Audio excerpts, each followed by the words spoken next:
Você vai aprender física, eu garanto. Eu sou Ives Urquiza e você está no canal Física Total. Quando a gente fala da habilidade de número 20 da competência 6, a gente está falando de mecânica, porque a gente quer procurar as causas ou consequências dos movimentos, inclusive de corpos celestes, ou seja, a gravitação está incluída. E aí falar em mecânica pressupõe que você precisa saber cinemática, dinâmica e estática. Em cinemática, muita atenção. Na cinemática escalar, 4 equações resolvem os problemas. Quando o movimento é livre de aceleração, quando a aceleração é igual a zero, o movimento é do tipo uniforme. E basta que você saiba a função horária da posição. S igual a S0 mais VT.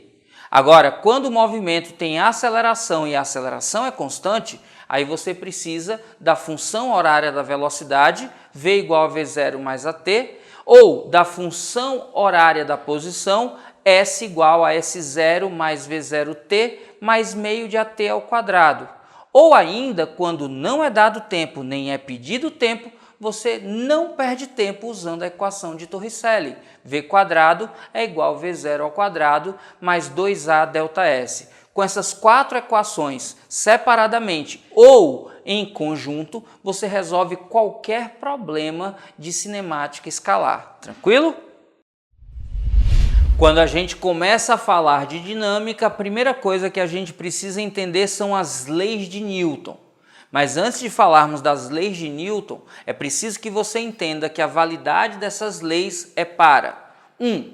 Sistemas de referência inerciais, ou seja, quando não possuem aceleração. 2. Para corpos de dimensões desprezíveis, partículas. E 3. Para corpos de massa constante. Se eu estou estudando uma partícula de massa constante num sistema de referência inercial, então a gente já sabe. 1. Se o corpo está livre da ação de forças ou o total das forças resulta na força nula, ou seja, se a resultante das forças é nula, o corpo ou está em repouso ou está em movimento retilíneo e uniforme. A primeira lei de Newton diz: livre da ação de forças, um corpo permanece em repouso se está em repouso ou em movimento em linha reta com velocidade constante.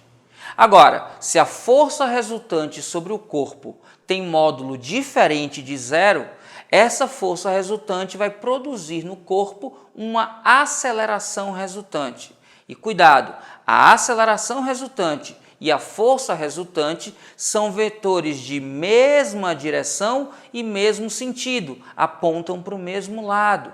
E mais, a força resultante e a aceleração que ela produz são diretamente proporcionais, ou seja, a razão entre a força e a aceleração é constante. Daí sai a força sendo igual a massa vezes a aceleração. Força resultante é igual a massa do corpo vezes a aceleração. E por fim, as forças sempre aparecem em pares, pares de ação-reação. Não existe força que não seja feita por alguém e também sofrida por alguém. Esse par é sempre de mesmo módulo, mesma direção e sentido contrário, sendo aplicado em corpos distintos. Fera, atenção em questões que envolvam elevadores dentro deles com balança ou questões que envolvam elevadores em movimento e a sensação das pessoas dentro desses elevadores. Muita atenção. O que determina a percepção de aumento ou diminuição de peso é o sentido da aceleração do elevador. De novo, da aceleração do elevador. Se o elevador tem aceleração para cima, as pessoas dentro do elevador percebem a normal maior do que o peso. E isso dá uma sensação de peso aparente aumentado. Ora, se a aceleração do elevador está para cima, existem duas possibilidades. Ou ele está subindo acelerado, ou ele está descendo retardado. Isso mesmo, quando o elevador desce freando, a percepção das pessoas é de aumento do peso, porque na verdade o peso aparente é maior do que o peso real. Agora, quando a aceleração do elevador aponta para baixo, temos a percepção de diminuição do peso, porque na verdade é anormal que diminui. O peso aparente fica menor que o peso real. Ora, se a aceleração aponta para baixo, temos então duas possibilidades. Ou o elevador desce acelerado, ou o elevador sobe retardado. Então, muita atenção. Aceleração para cima, sensação de peso maior do que o peso real. Aceleração para baixo, sensação de peso menor do que o peso real. Anote isso aí. Ei, fera! Corre lá! Começou novembro e o melhor curso de física da internet brasileira está com 50% de desconto. Isso mesmo, www.fisicatotal.com.br. Em 2018, uma plataforma nova, novas aulas, mas a mesma qualidade de sempre para garantir a sua aprovação. Vamos juntos! Lembre que você pode! Atenção quando a questão envolver atrito. A gente sabe que existem duas modalidades de atrito: o atrito sem escorregamento e o atrito com escorregamento. Quando o atrito é sem escorregamento, as partes em contato estão em repouso uma em relação à outra, e a gente chama esse atrito de atrito estático. Esse atrito é variável e vai de 0 até um valor máximo quando as superfícies estão na iminência do escorregamento. Agora, quando as superfícies escorregam uma sobre a outra, quando há movimento relativo entre as superfícies que estão em contato, chamamos o atrito de atrito cinético ou atrito dinâmico. O atrito cinético tem módulo constante. Atenção! E o sentido dele é sempre contrário ao escorregamento.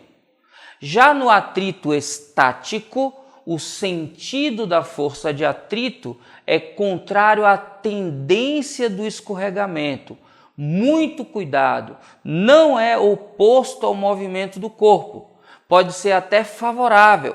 Quando você está caminhando, por exemplo, que você firma o pé no chão, se o pé não escorrega, ele empurra o chão para um lado e o chão responde com atrito para o lado oposto, que é exatamente o lado do sentido do seu movimento. Então, se você caminha sem escorregar, o atrito no seu pé é favorável ao seu movimento. No pneu de um automóvel, quando o pneu gira sem escorregar, o sentido do atrito é favorável ao do movimento. Quando não há escorregamento, a tendência de escorregamento é quem determina o sentido da força de atrito. Muito cuidado com isso, tire da cabeça essa história de que atrito é oposto ao movimento. O que a gente tem é no atrito estático, oposto à tendência de escorregamento, e no atrito cinético, sentido oposto ao escorregamento. Lembre disso. Atenção às questões que envolvam ABS, o sistema de antibloqueio da roda de automóveis. Por que é que o sistema ABS é mais eficiente? Simples. Quando a roda derrapa, o atrito entre a roda e o solo é cinético. Então a força de atrito é de atrito cinético. Já quando a roda não desliza, quando a roda tem aderência, a força de atrito entre a roda e o solo é estática. É força de atrito estática a cada instante do contato do pneu com a roda. Como a força de atrito máxima entre duas superfícies é estática, o atrito sem travamento da roda permite uma força máxima maior do que quando há o travamento. E por conta disso, a frenagem ocorre mais rapidamente e num percurso de deslocamento menor. Então, o segredo do sistema ABS é que o não bloqueio das rodas permite que a força de contato entre o pneu e o solo atinja o máximo da força de atrito estática, que é maior que a força de atrito cinética. Lembre disso. Uma possibilidade de questão que envolva automóveis é a comparação entre cinto de segurança e airbag. Por que airbag é mais seguro? Qual é a grande vantagem do airbag e por que então que ele é obrigatório nos carros? Simples, teorema do impulso da força resultante. A força média aplicada sobre um corpo é dada pela variação do momento linear no intervalo de tempo. Preste atenção nessa expressão. Para uma mesma variação do momento linear, quanto maior for o intervalo de tempo, menor será a força média aplicada sobre o corpo. Como o airbag é um saco de ar, ao bater contra esse saco se deforma e ao deformar, aumenta o intervalo de tempo para a frenagem do corpo. Ora, se aumenta o intervalo de tempo, diminui a força média aplicada. É por isso também que nos tênis de corrida você tem amortecimento no calcanhar, que é onde há o impacto da passada. Lá a borracha se deforma e ao se deformar aumenta o tempo, diminuindo a força média. E ainda tem mais um detalhe. Como ela é elástica, ela pode devolver parte da energia acumulada na borracha. Outra coisa que é importante, o rolamento do judô tem o mesmo princípio. Quando você cai rolando, você aumenta o tempo de contato e diminui a força média. Pela mesma razão, quando você salta, você deve flexionar, dobrar as articulações de joelho e tornozelo para aumentar o tempo e diminuir a força média. Simples assim. Quando você tem que produzir uma frenagem, quanto maior o intervalo de tempo, menor a força média necessária. Lembre disso. Quando dois corpos colidem, essa colisão pode ser chamada de elástica ou inelástica, dependendo se os corpos se separam após a colisão ou permanecem juntos. Quando os corpos colidem e separam, a gente diz que a colisão é elástica. Quando os corpos colidem e ficam juntos, a gente chama a colisão de inelástica. Atenção! Quando eles colidem e se separam e não há perda de energia cinética, a gente diz que a colisão é perfeitamente elástica. Quando eles colidem e ao separar há uma diminuição na energia cinética, a gente diz que a colisão é parcialmente elástica. Perfeitamente elástica, não há perda de energia cinética. Parcialmente elástica, há perda de energia cinética. Inelástica, há perda e é a maior perda de energia cinética de um tipo de colisão.